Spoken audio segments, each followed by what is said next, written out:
Excuse me, Chair, I have started the YouTube broadcast, just for members' information.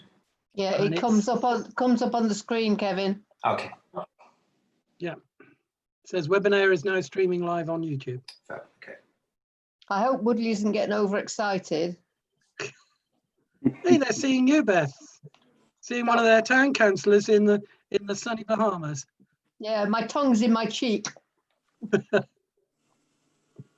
Which one?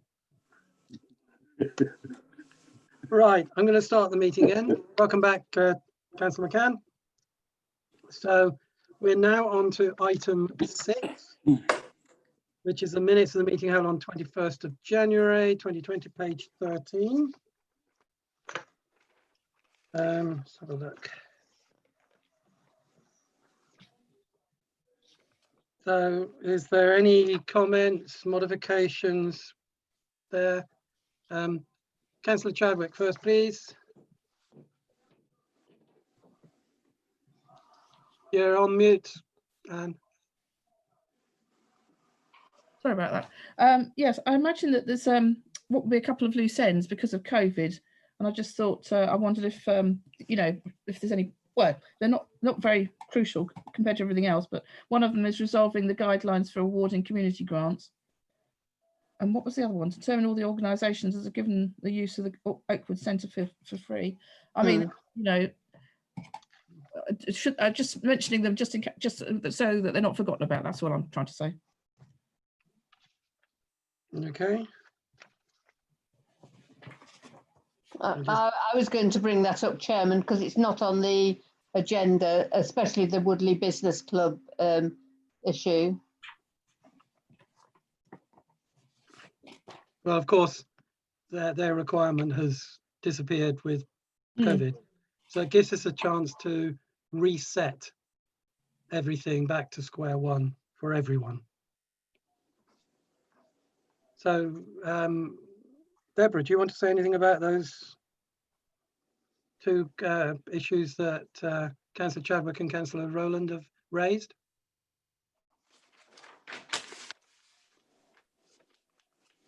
Can't hear you, you're on mute. I was just saying it was items 73 and 75. Yeah.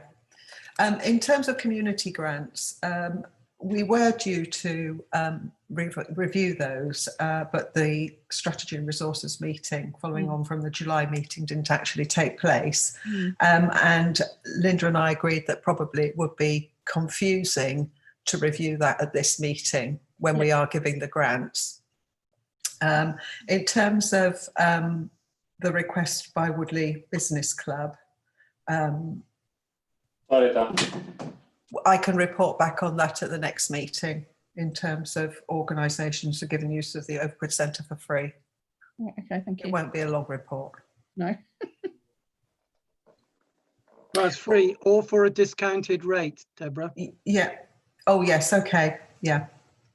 I'm assuming discounted rate isn't the discounted rate that's in our list of charges, you know, like for a Woodley charity versus a non-Woodley charity. Because that's a discounted rate. Yeah, well, we've got 4 different rates. So we've got community, charity, residents and business. I think this is more if something beyond that was given. Yeah, I mean, what usually happens is that we usually come to the meeting with a request for free use, if that's the case. I don't think there have been very many. Woodley Business Club is one of them. Okay, so can I have show of hands to accept those minutes, please?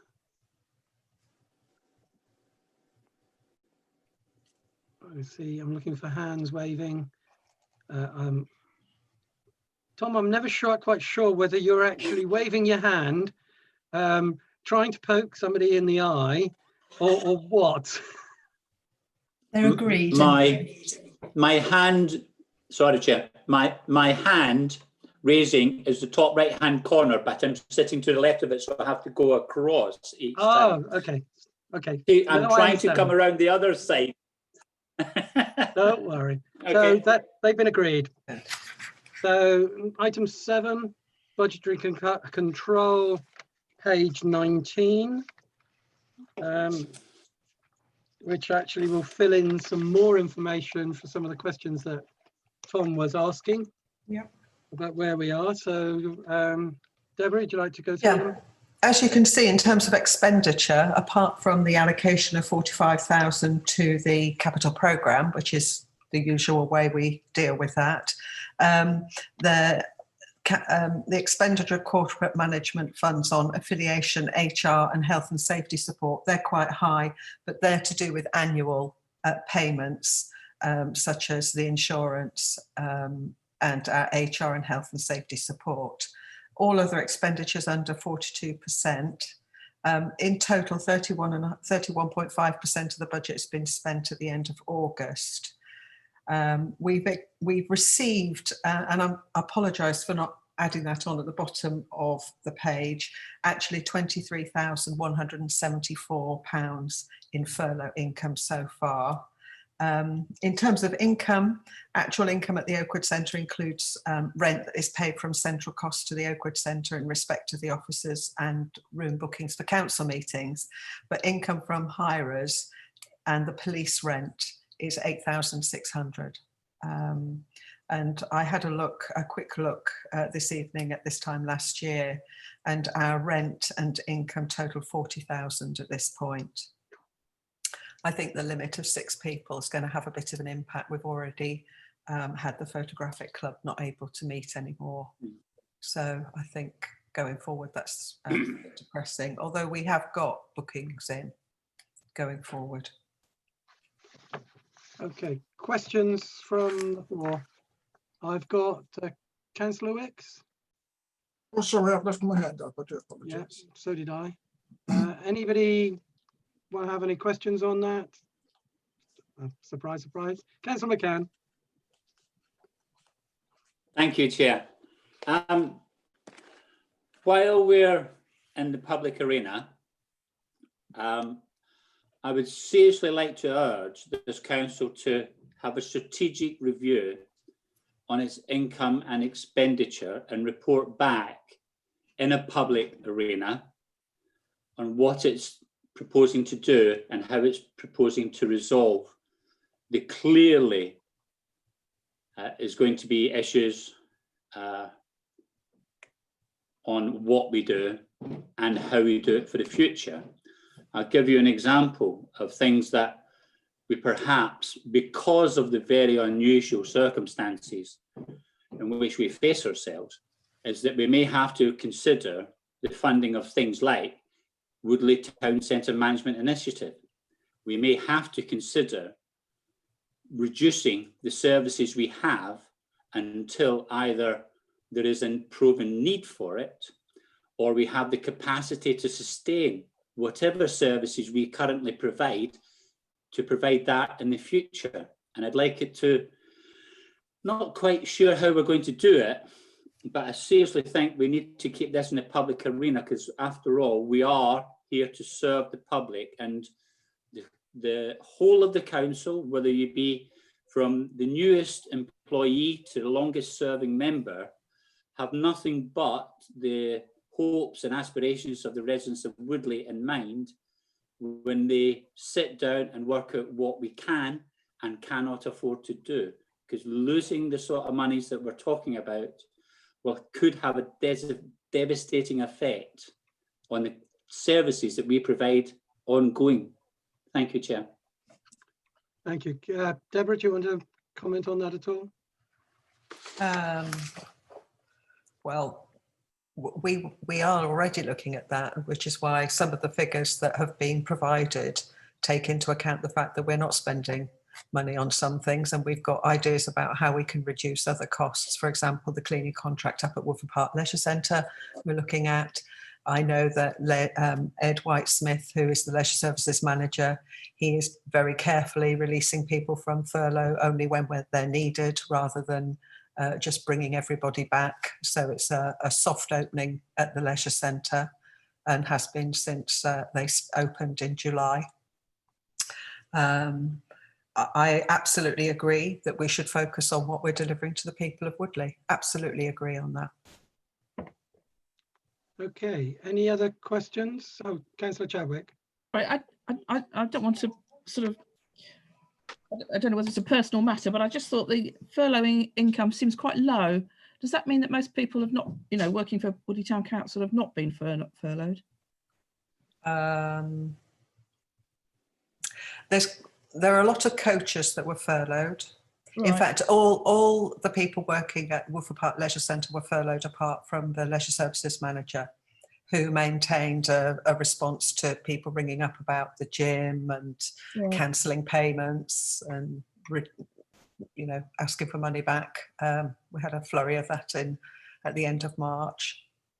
In terms of other staff, we had two members of the grounds maintenance team were on furlough, and in the Oakwood Centre there were 4 members Oh, of staff on furlough.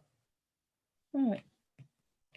So are you expecting to receive a lot more furloughing money? I probably perhaps I just don't understand the furlough. No, if you have a look on in the report that we discussed earlier, you Yeah. can see that we're estimating in September and October that will go down. I mean, it's going to go down because it's going down to 40% in October anyway. In September, I think it's gone down to 60%, quite sure. And then it ends. So those people will be back. It doesn't seem, it's probably I just don't understand it. It's just, it seems very small for the number of staff involved. It must be obvious to you, Deborah. Pardon? It must be obvious to you, but it's very small. It looks very small for the number of staff involved. Well, gradually we've brought staff back, you see. So in April, May and June, virtually everyone that I've mentioned was on furlough. But then coming forward from July, we opened up the leisure centre, so that'll have reduced it. And then more people came back at the leisure centre in August. But also at the same time, the percentage of the furlough payment has gone down. Right. Anne, can I ask a question? Are you saying that the 5,000 and the 18,000 is quite small? But excuse me, you have to realise that it's allocated across all the areas. So yeah, only the furlough for items under the S&R. So leisure services, which will have a large amount of furlough income, will have been in the leisure services equivalent of this pay. Right, that explains it. Thank you very much. You're welcome. Councillor Rowland. Microphone. On a humorous point, Chairman, one of my friends would have liked to have continued paying his membership for the gym, because whether it was open or closed makes absolutely no difference to him, as he doesn't go anyway.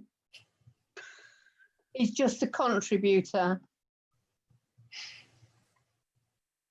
I'm sure Ed would actually accept the membership willingly.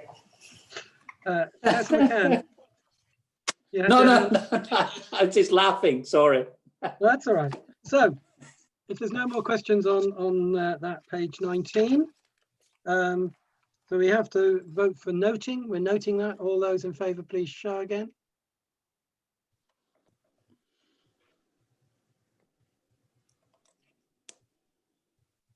Okay. Okay, that's agreed. Right. So 7B. This is Anne's forte. To approve the following payments set out in Appendix B, 7B, which is the other document that was, well, it does reverse, doesn't it? So I'm not going to go through it because there's so many pages. Questions? Councillor Chadwick. Well, just not just one probably, but one thing that has struck me is that there are several payments labelled personal information and then market services. For example, in August, page 17, sort of about 2/3 of the way down the page, and there's other months where there's personal information and market services. Just looks slightly mysterious. Sorry, am I? It's not meant to be mysterious, but it's actually the market managers. There's 2 people running the vegan market, I think, the Saturday market and the Wednesday one. And I left their names off. Oh, right. And, Okay. and they're actually paid out of the TCMI budget. They are, yeah. Right, okay, thank you. Any more questions, Anne? Councillor McCann. Thank you, Chair. I didn't really want to run through this in too much detail, but could someone give me a feel for, is this the expenditure, has this reduced by much as in compare to what, because effectively we are in dormancy for 3 months, for a 3-month period. For example, electricity usage, water usage, or that sort of stuff. It just, I don't need the detail. Is it roughly 10% lower than what it would normally be, 20%? Just to get a feel for where we are at the moment, Chair. Thank you. I'm not sure about that. I would, because it would only be from April onwards anyway, wouldn't it? Yeah, it looks.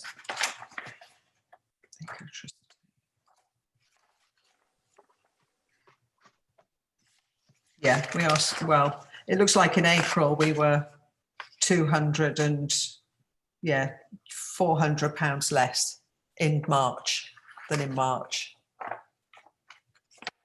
I think, For example, for the ecotricity. I think to do it properly, you've got to do April to April. You know, Yeah. got to year to year, which would be a huge amount of effort. No, I understand. Yeah. I was just trying to get a... It's an Yeah. interesting question. Yes, because if you look on page 11, so that's for May, and I know actually we don't have the heating on as much, but it's gone down quite a lot there as well. We didn't leave the radiators on. Councillor Wicks, you had your hand raised. Yes, I was just looking through some of the payments, and there's 1 or 2 company names which seem to crop up with monotonous regularity. But I'm wondering whether or not perhaps that's something we should be looking at one of the other committees that we were talking about earlier on with regard to the emergency committee to just make sure that we're not overspending in some areas. I was thinking in particular a company called, is it DJAC, is it D-E-J-A-C? Who I notice are down for the Kerio Connect mail server, but we don't, most of us don't seem to use Kerio because it didn't work. I think we've been using Kerio during the lockdown. I don't know, Kevin, could you confirm that? Yes, that's basically the system that we've been using for officers to remotely access their email system. Okay, any more questions? Otherwise, I'm going to move to the vote to approve the payments. As you see on page 2, the summaries and all the detail in Appendix 7B. Oh, sorry. Councillor Chadwick. Yeah, sorry, I wondered, quite a lot of concrete has been bought. I just wondered where it went. It went in the depot compound. It's part of the refurbishment and rearrangement to provide better facilities and storage down at the depot. Oh, right. So is the concrete work finished now? Not totally. I think there's still one big piece to do. Oh, right. Okay, thank you. If there's no other questions, I'll move to the vote. Please, can you raise your hands or wave in front of your screen? Yeah, Tom McCann is raising, is flashing himself again. Okay, that's approved. Right. Remind you to lower your hands, please. We're now on to the next section, section 8, the Oakwood Centre update, page 20, which Kevin will be introducing. I'll just say, Tom, that this is one area from memory that Kevin is making a recommendation to rein back our plans because of the current situation. I'm sure Kevin will correct me if I'm wrong on that one. Over to you, Kevin. Yeah, thank you. So just to note in working through this report, firstly, catering partnership was initially due to meet today. It hasn't met today, and that's been rescheduled for another date in the very near future. We just weren't able to get everybody together to do that as planned, but it will certainly be before the next meeting. We've been working during the lockdown period and since on making the venue COVID secure. A lot of work was carried out in addition to the decorating and maintenance works on the toilets and things like that. Just to list some of those things for members to understand some of the things that we've put in place. The toilets were changed to single occupancy unisex toilets to avoid gathering in those areas. And we've installed hand sanitizer stations at key points through the building, as well as in all of the hireable rooms. We've got signage around the building, COVID-19 signage for social distancing, etc., including floor markings. We've changed the cleaning regime for the public and hired areas. So, for example, the toilets are sanitised on an hourly basis through the day. And obviously between bookings in rooms, and we also provide a facility for hirers to do it themselves if they want to. We've actually got some kit in the room if they feel that they would like to do that as well. We reviewed excuse me, the room capacities and drew out layouts to accommodate social distancing in each room and get that message out to hirers so that they can understand how the rooms would work with the numbers that we are able to safely accommodate, to build some confidence with our existing and potential customers that we're prepared to invite them into the building. As Deborah mentioned, office staff have been a mix of home and office working, and we've been limiting the numbers in the office at any one time, and that's kind of changing more now and will change again as we reach the end of the job retention scheme as well.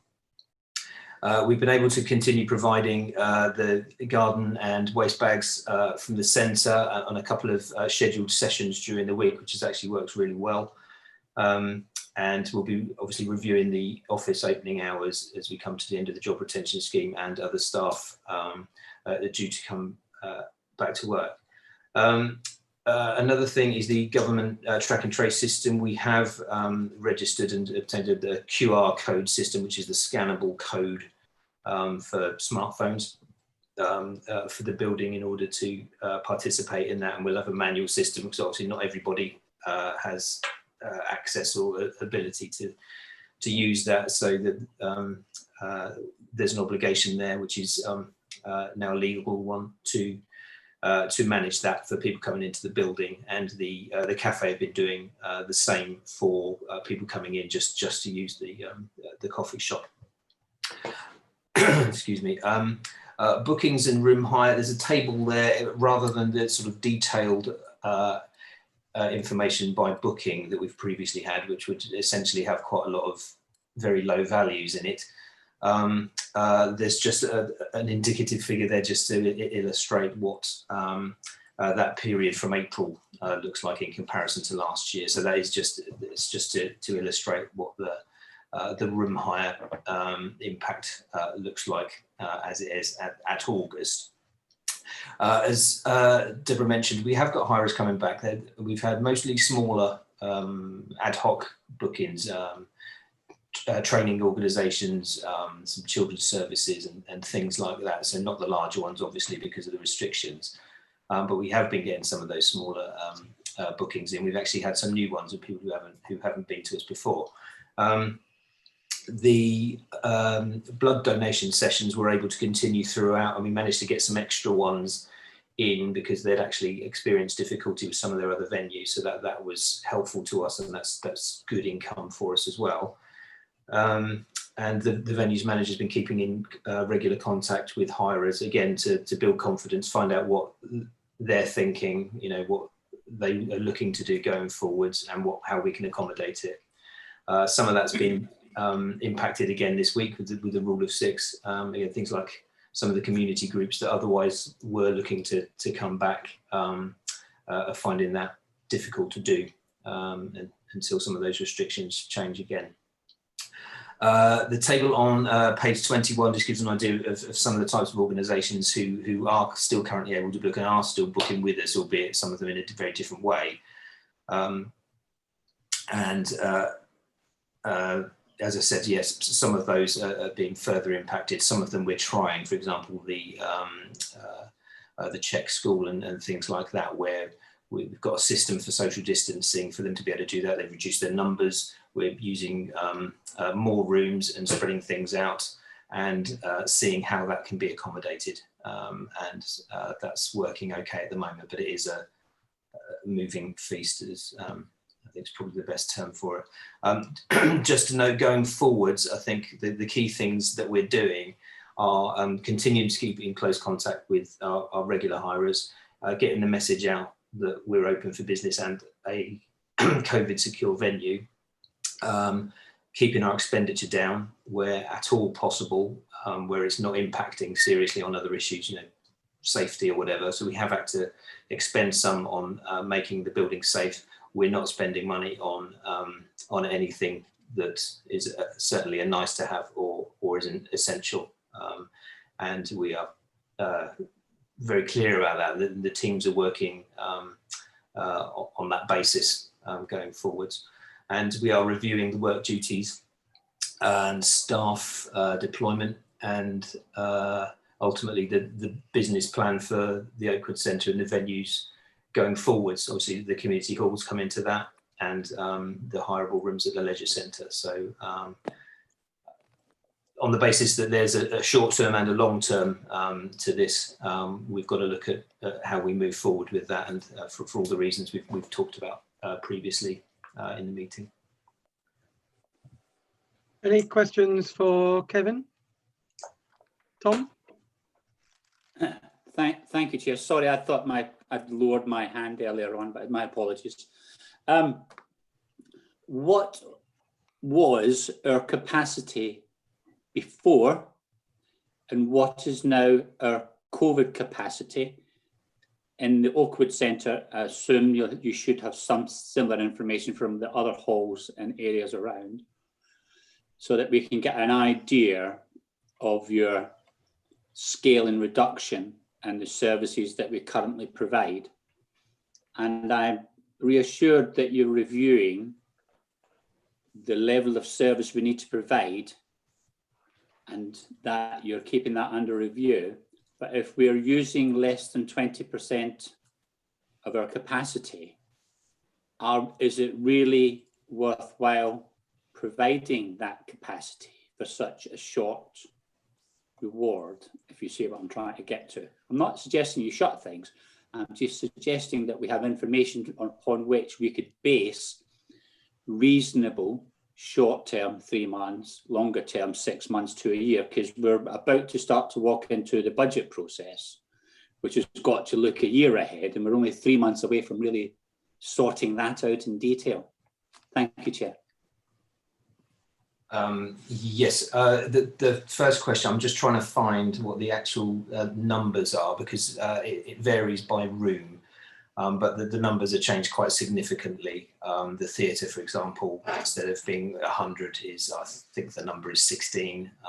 It's that kind of range of numbers. What we've done with the rooms is actually set them all out with table and chair arrangement for those maximum numbers, and that's been really helpful. We've taken photographs of those and we've been able to provide those to hirers as well, so they can see what that actually means in terms of a room.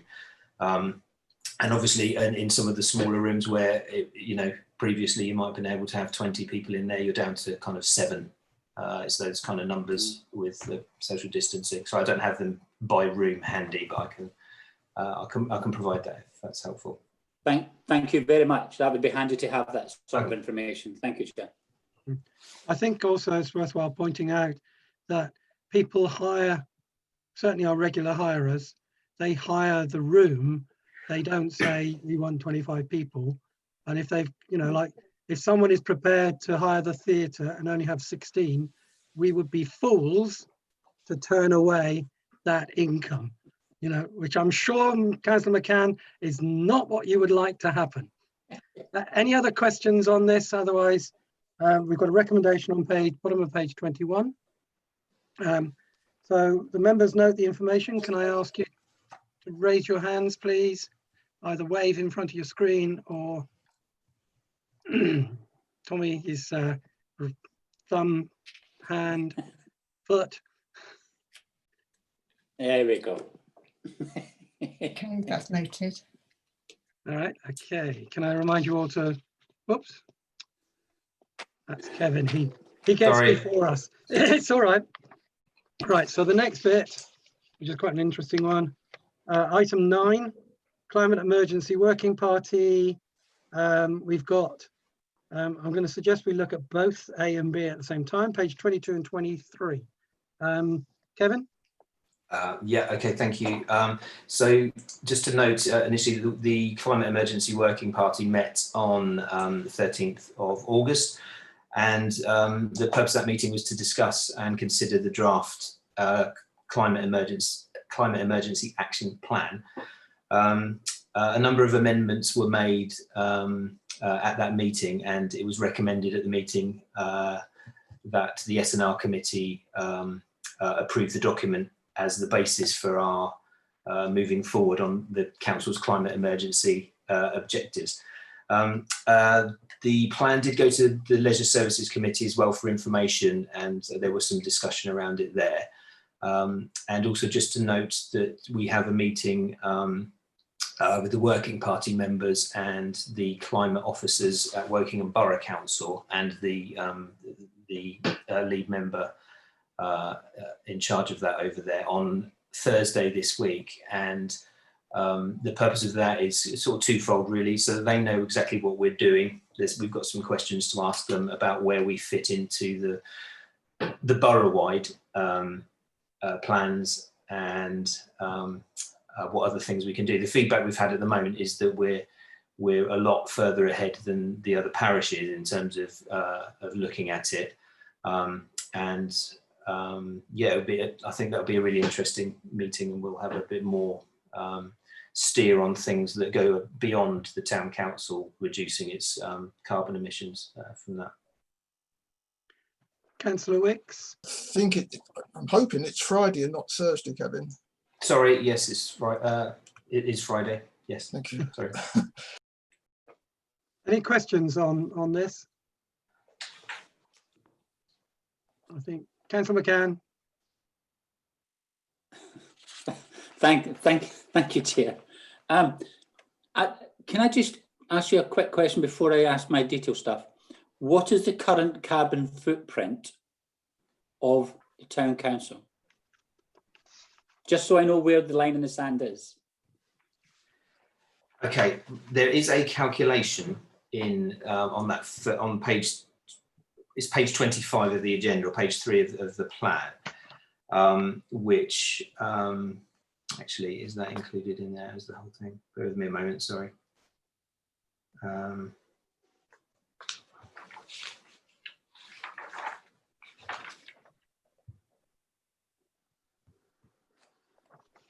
So I'm just trying to find the actual number. Sorry, yes, there it is. In that table, sorry, the bottom table there, after the reductions, is 38,000 kilograms CO2 energy of how they work it out. So it's come down significantly from those offsets shown by the solar panels and the gas contracts. What we haven't got in there, that's not the definitive figure for everything. There are still some things in there which we haven't yet calculated. There are things like people commuting to work, or there's also another calculation that can be done with water, which can be related into a carbon figure. And there are some things to do with purchasing and things like that, which get quite complicated, where we buy things from, what their individual footprints are for different things. So we've got quite a lot of work to do to establish the absolute figure there. But what we're trying to do in the meantime is address the easy wins and not let that sort of lack of the ultimate figure hold us up. But yeah, there is a bit of work to do to establish the actual figure so that we know when we've how we're doing against it, of course. Okay, thank you, Chair. Thank you for that. So we're about 150,000 kilojoules CO2 emissions is approximate, and then we'll have an added figure some point in the near future before Christmas. Is that when you're thinking this might be done? But you don't need to answer it straight away. Let me get to the 3 points. The main substance of pages 28, 9, 30 and 32, we have actually done these, if I'm not mistaken, or we're 90% of our way through this already based on information or decisions that were made 18, 19, 19, 20. Is that correct? I'm not sure of the percentage figure, but a number of those things, as it shows in the bits in red, the current actions are being addressed. So we're certainly some way with those. The biggest ones for the town council, because the largest areas of our carbon impact as an organisation is energy.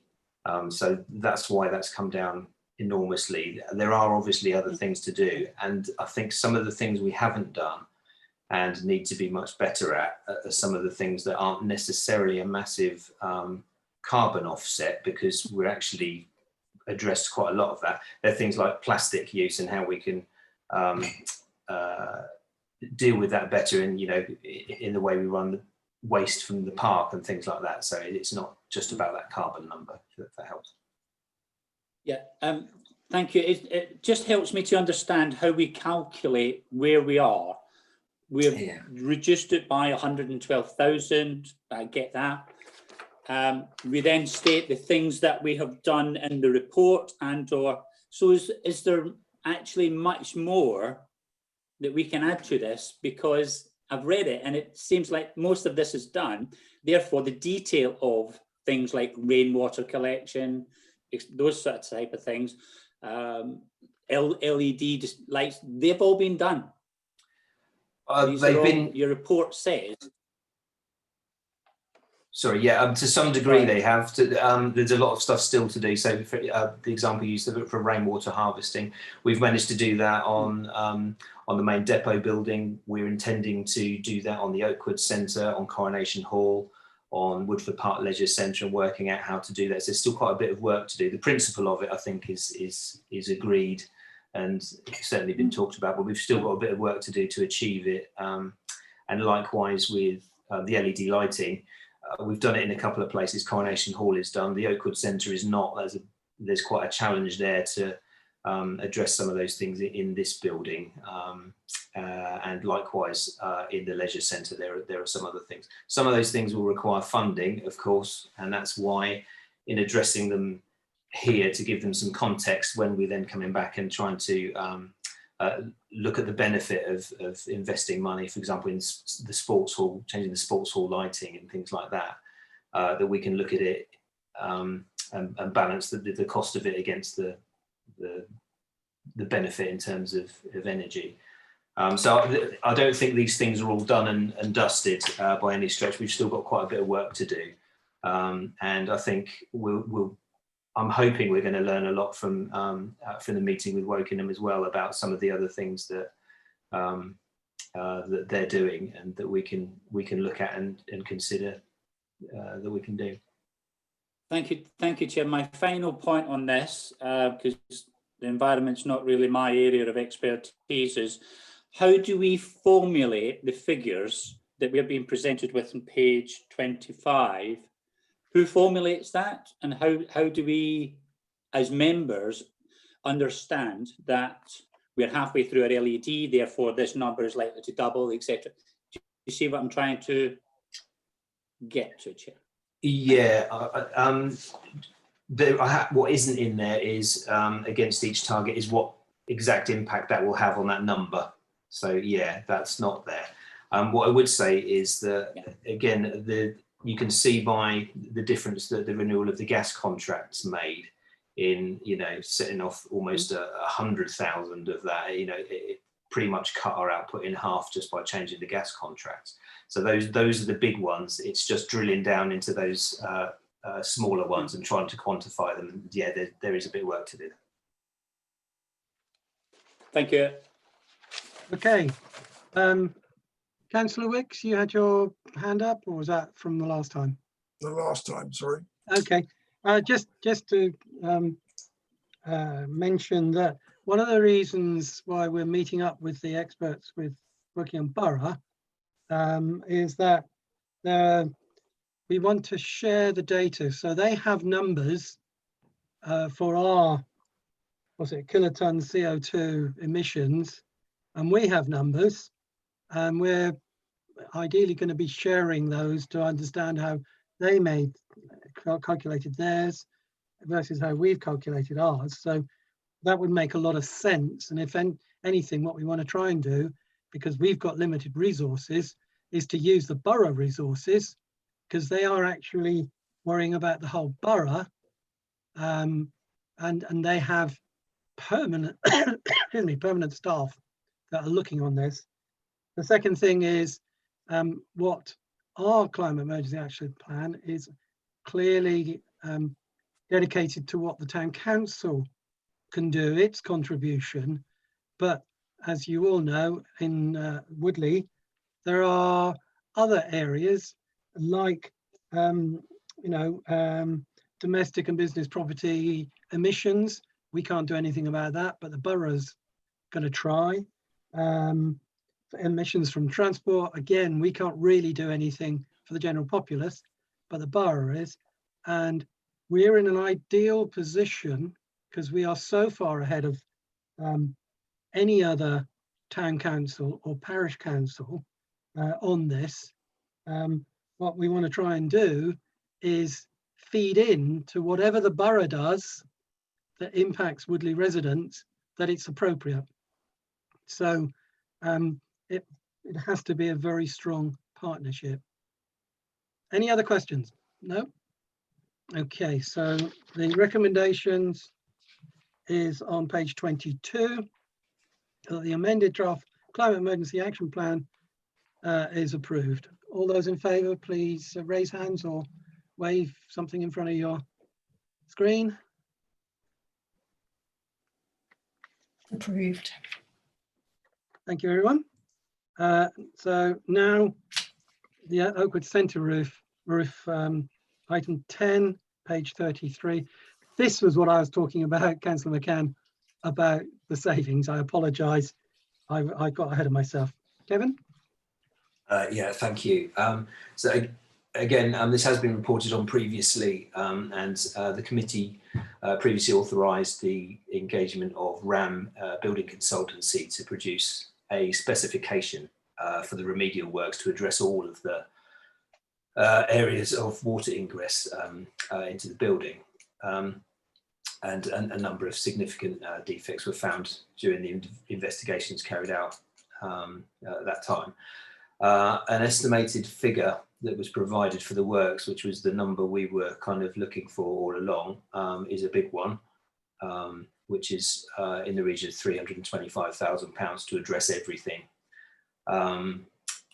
Given the current financial situation, it may well be considered that the works of that extent are not possible or appropriate at this time.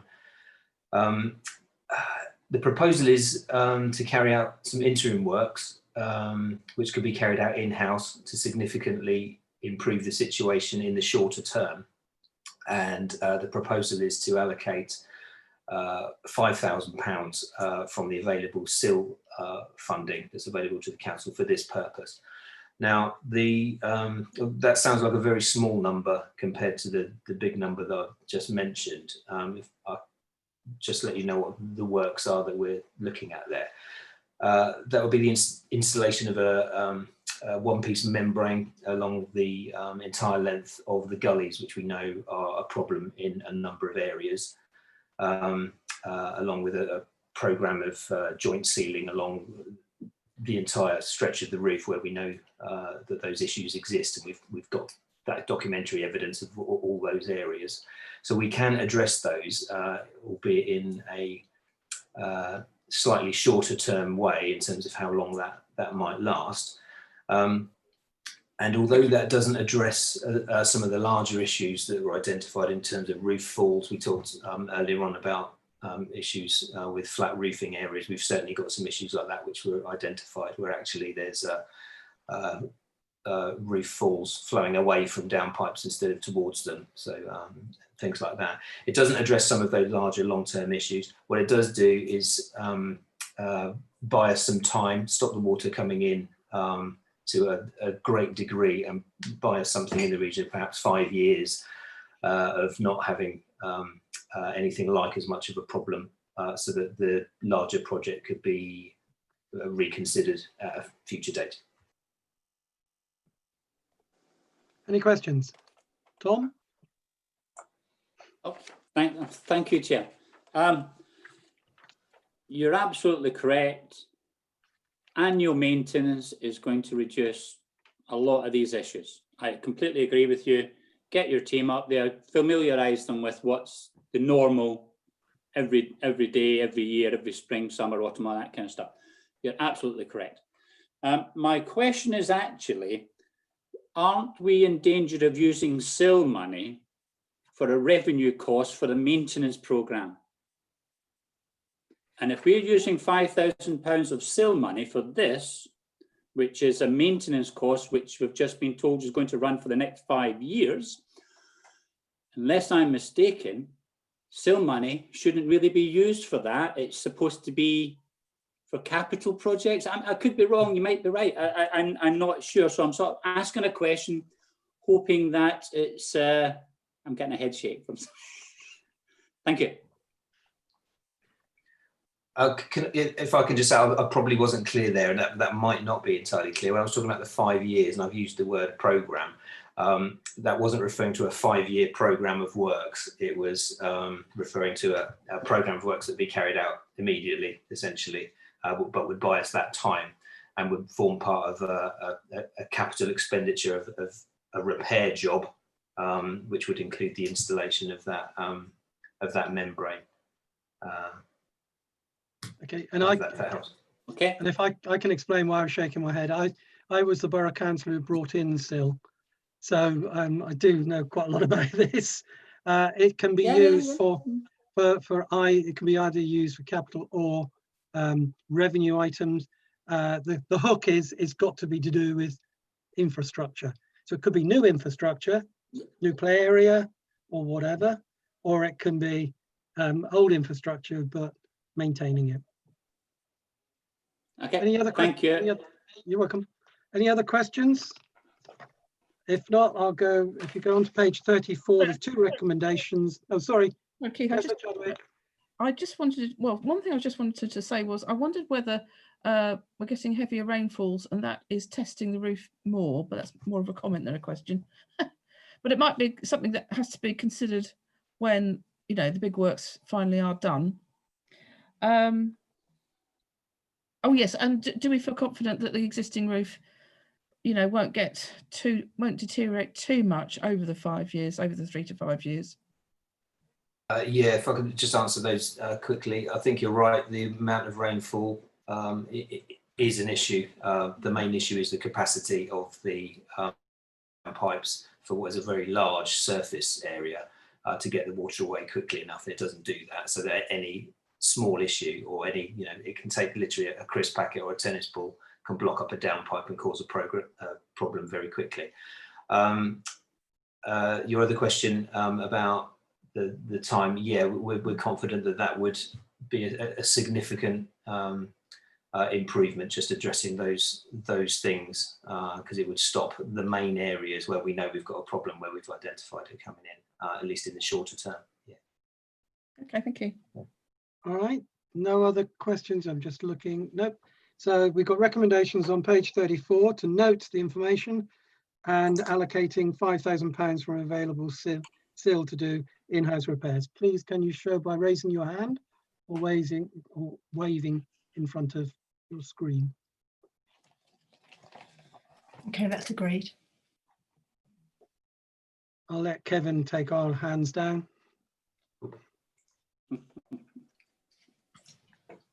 Too many cooks. Right, so we move on now to the community grants. Item 11, page 35. Those of you who've been on the council for before know this is fairly standard, straightforward. You've got a list of organisations that have requested the 250 and the 100. I don't know, Deborah, whether you want to say anything particular on Sorry, it. I've got something to add. Oh, Linda. Just say something.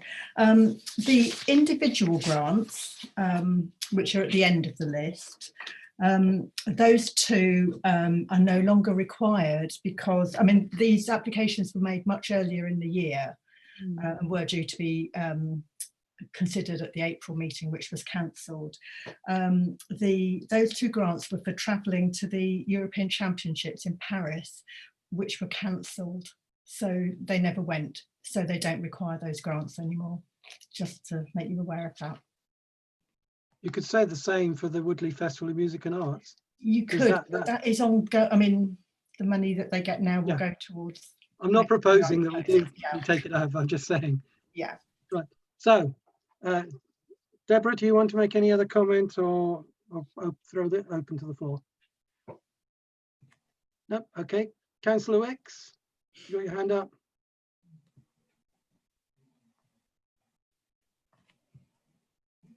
No, okay. Any questions, comments? No? Councillor McCann? Don't tell me we found an agenda item you don't want to ask a question. I agree with everything that's been happening on the grants thing. I think it's one of the better things we do as a council. Thank you very much. So if there's no further comment, we have to vote to approve these grants. Can you do it the usual way? Raise hands or wave in front of your screen. Okay, that's approved. Okay. Okay, item 12, three reports from Woodley Town Centre Management Initiative, pages 40 to 46, I think it is. Both Councillor Rowland and myself are generally there, so if anybody wants any questions, I guess between the two of us. Can I just make a point? I've been asked by Mary Holmes, who's chairman of the TCMI, on item C.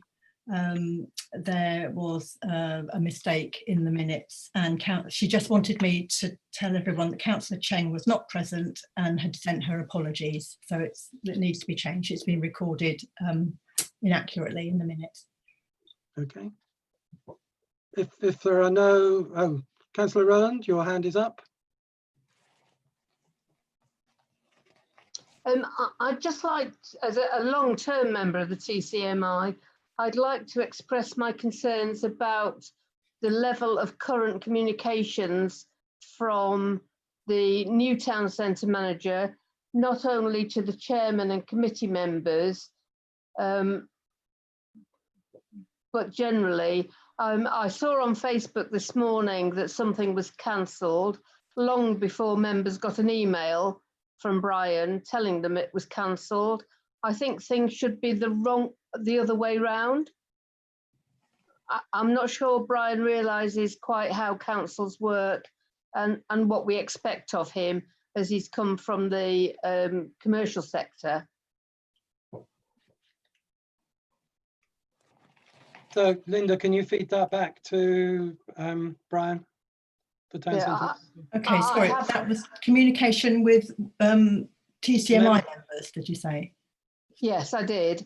I have fed it back to Mary, who agrees with me. As chairman, she doesn't get things fed back to her, let alone as committee members, and that really isn't good enough. Okay. But in the particular case that you're talking about, it had to be cancelled because the car boot manager refused to do it. So yeah, I don't have a problem with that, Keith, but I think he should send an email first to the committee before announcing it publicly on Facebook.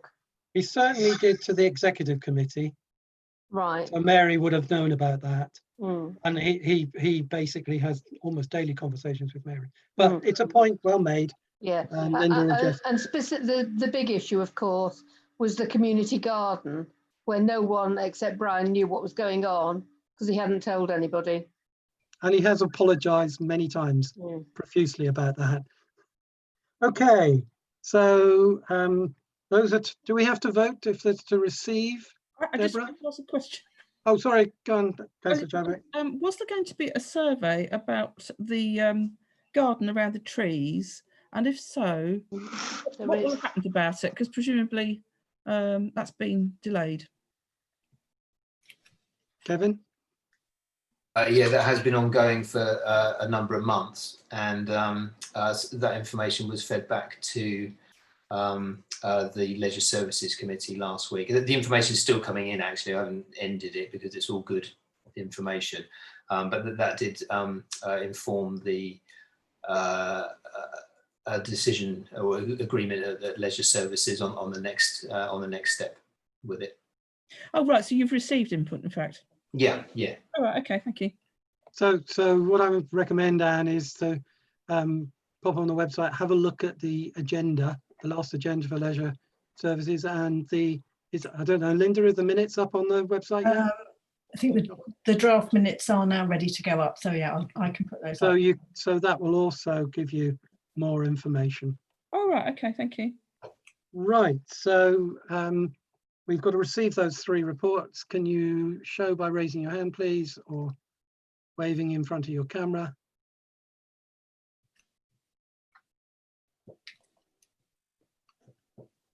Okay, those are noted, received. Oh, Philip's dropped off. Oh no, there he is. Someone's dropped off. Anyway, right. Moving on, item 13, project schedule, page 48. We're nearly there, guys. Kevin again. Oh, yeah, Kevin, there he is. Yeah, thank you. Sorry, I was muted. Yeah, so just to note, but if I can just pick a couple out with some key points of changes to note. The green flag announcements have been delayed until late September, so we still haven't had that through for this year. But we're very hopeful there, given where we were at last year, and actually the work that we've done since then in completing the lake project and other things. So that's due for announcement in another week or so. The maintenance workshop project, again, we mentioned that earlier on, has moved on considerably. The new design for the building, which addressed the issues of electrical capacity, which were stalling it initially. We reviewed it, changed it, and made better use actually of the existing facilities there. That is nearing completion now. The storage, toilet and water facilities are all in and operating. Several areas have been concreted with appropriate drainage in there, because previously, for those of you that ever visited it, it was either a dust bowl or 3 inches of mud. So the last section of that will go in once the vehicle storage workshop building goes in, which is happening at the end of September. So that project is almost complete. The play area to the back of the Oakwood Centre, we carried out some consultation on that. That was fed back to the Leisure Services Committee last time, just for information, and that we got some really good responses, 270, I think, questionnaires returned, which was really good. And that information is going in with the tender pack, which I'm hoping to get out very shortly, to get some designs in, and then to carry out some more consultation on the actual designs we get back in. So there's a bit of a good news project there. In terms of funding, that funding was allocated and is ring-fenced from Section 106 monies from Wokingham Borough Council. So that funding was already agreed and in place for that project. And the town centre garden, just to mention, we've just talked about that. It was discussed at Leisure Services, a very useful discussion encompassing the consultation suggestions from the public. And it was agreed that the grounds manager draw up and cost up a planting planting scheme that fits the requirements and considerations that were discussed. And it was to try and include everything, which was including wildflowers and something to encourage pollinators, a sensory element, so herbs and things of that kind, as well as grasses and shrubs. And it's big enough to accommodate some different things. So he's drawing that up, and we'll have that shortly. The community element of that as well, we've had some more inquiries. A local school has contacted me as well, keen to be involved, and a lot of individuals who have offered support in just carrying out work and getting their fingers dirty, which is really good. And I think the plan for that is we don't need to exclude anything from that. It's quite a big area. So once we've got that plan drawn up, we can continue with talking to residents and groups about things. And if there's things they would like to do in there and take part, then we can use a little area or change an area as it develops. The other side of that, which was talked about previously, was about seating. And particularly about spending money on new seats when we are not entirely sure at this point exactly what might be needed. So we've been monitoring how it works, and it was agreed and again discussed at that meeting and a previous meeting, I think at the full council meeting possibly, that any seating should be subject to consultation with residents, traders and mobility groups, so that we absolutely get that right. Rather than just plonking seats in at the moment. So yeah, that's the ones I was going to mention. Any questions on the projects at all? Councillor McCann, you've got your hand up. Thank you. Thank you, Chair. Two quick questions. Equality, impact and environmental impact.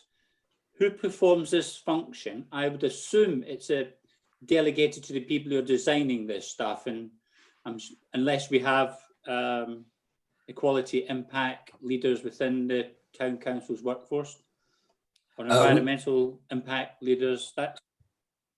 Yeah, we don't have those. So the considerations that are in there are essentially from a conversation between myself and the other officers involved in the project, really, just to provide a bit more information for members in the things to be considered. What we're trying to do with these and with the reports generally is to provide although that's a bit of a snapshot, it's not an in-depth look at all of the ins and outs, but it just provides some of the things that we have considered, so that if there's things that members think should be in there, they can advise on those before decisions are made, etc. So it's for information. Okay, thank you, Chair. The reason for asking it is that, well, members do tend to read other agendas. We don't always see the same detail over a long period of time. And while these equality impact assessments can be quite general, as listed in your report, some of them are actually quite specific, like are compliant with X regulation, Y regulation, and things like that, which is to be expected. I'd like to know that when we go out to contract, that there's a bit more of a detailed review on what exactly do we actually comply with, or are we're trying to. If you see what I'm trying to get to, put that to one side for a second. Item 4, page 49, Woodford Park destination play area. I'm very pleased that we're moving this forward. I do know there's large numbers of groups out there who would be keen to be involved in the selection of the sort of equipment that we need, so we can expand the range of usage for this sort of facility. I think it would be a fantastic example of the council being inclusive by design rather than default. And I'd like to just briefly touch on how is that going in that specific area. Thank you. Yeah, thank you for that. Yeah, definitely. A lot of the purpose of carrying out the initial consultation questionnaire was so that we could feed it in right from the start, so that even at the point when contractors are looking at the job, they're not just looking at the figure and play equipment, they're already having to consider how the park's used, who's using it, how often, what sort of needs there are. And although that's not definitive, there's a good bit of input in there so that right from the start, they know we're thinking that way. In the tender pack, there's also a focus, excuse me, a focus on the council's environmental initiatives, so the climate emergency stuff, and also in terms of equality and inclusivity of the play area is absolutely a key thing. So what we should get from that is instead of designs that don't meet that, we should already have some designs which really do include that stuff, and then we'll consult on those as well to make sure we've got it right. Thank you. Thank you, Chair. Councillor Chadwick. It's just item 6 on page 50, the Oakwood Centre toilets refurbishment. I just wanted to say that it took me a while to work out that it was referring only to the gents. You see what I mean? So because it just says toilets, I thought it was ladies and gents. Yeah, yes. If done are only to the gents. No, what the maintenance team have done is done I'd say a minor refurb on both. They've addressed the issues where all the skirting had rotted away. We had some water damage in there. They've replaced everything that was broken, retiled the walls. So both of them have had a significant, more than a spruce up, but short of a full ripping out and refit. So they're certainly good for a good while longer yet. Oh, okay. Okay, thank you. And if there's any other comments or questions, Kevin, by the way, you should be hearing from the Carnival Committee who are interested in doing something with the Town Council in the garden area as well. Okay. So you might want to reach out to Peter Jacobs. Okay. All right, so now we have to vote on.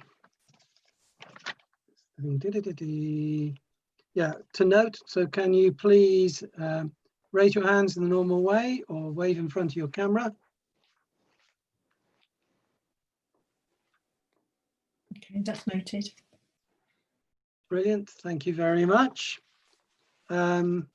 Community infrastructure level, levy, SIL, you can read it yourself there, but a couple of parish potential funds of 88,000. And we've received 2,670. The numbers are there. This is to note. If you have any questions, ask them now, and I'll get Deborah to answer them. If not, we'll go to the vote for noting.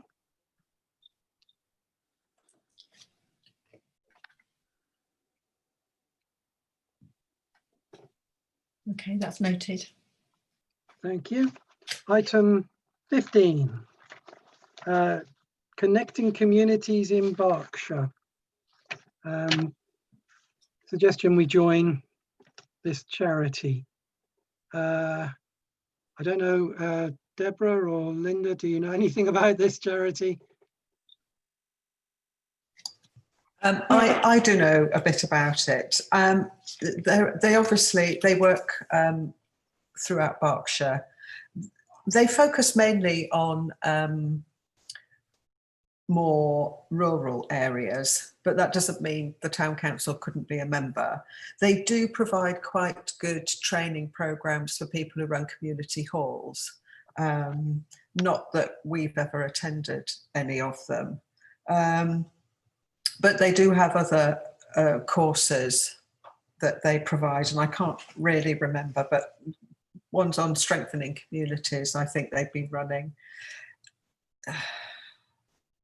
Is there any cost to this? Yes, it's £35 for a parish council and for annual membership. That's not much, is it? They do provide newsletters that I receive. So what do members think? Do you think we ought to try this for 1 year? Tom? Okay, so Yeah, We've- sorry, Chair. I'm flitting between pushing the button and I'm all for community You're involvement ignoring and me. working with any and. Sorry, Oh, is Councillor it? Rowland. Sorry, shall I be quiet? I'm so used to just going straight to Tom on every item. I know, I thought, I apologise. Councillor Rowland and then Councillor McCann. Oh, been then in you go. existence. Do we Can know you- how,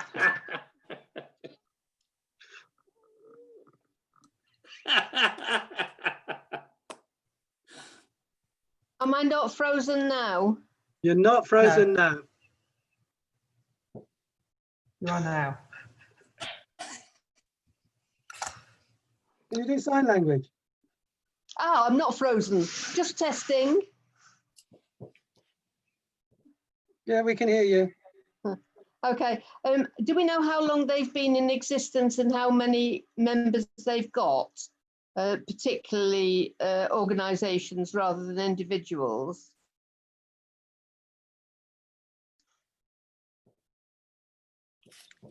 You're on mute, Deborah. 45 years they've been working at the heart of communities with parish and town councils in Berkshire, tackling local issues and priorities.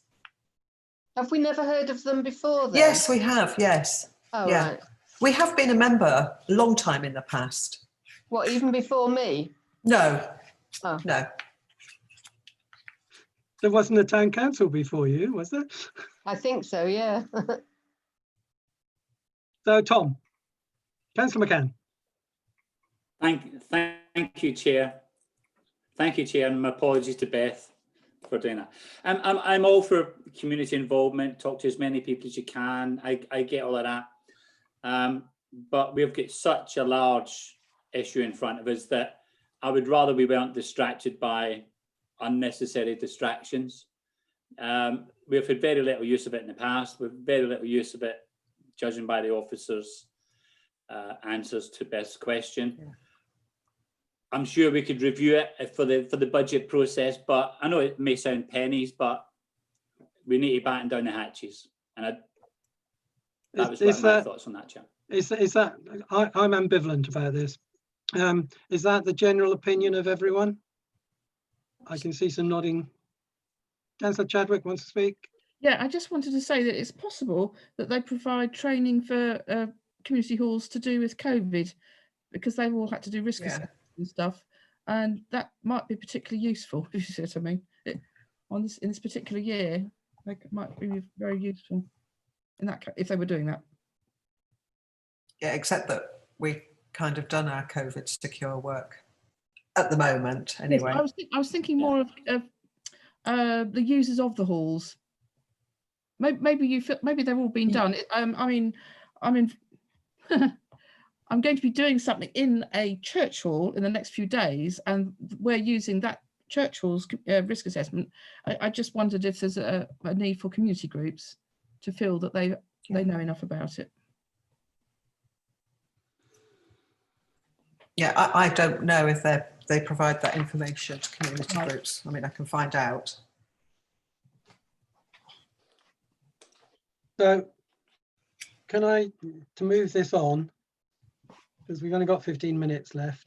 So can I say a show of hands that we do not, as Councillor McCann has suggested, that we do not take this opportunity up now, but look at it sometime in the future after we've managed the pandemic? Can you raise your hands if you agree with Tom?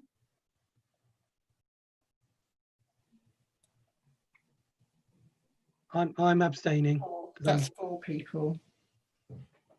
Okay, so last Sorry, week- Chair, can I yes, just Councillor. interrupt? Is that the first time I've ever won anything on a town council since being re-elected? And it's to have No. a dig at a charity. So I won't put it in our newsletter. So Especially as you are a charity. I know. You mean Tom personally? Tom personally is a charity.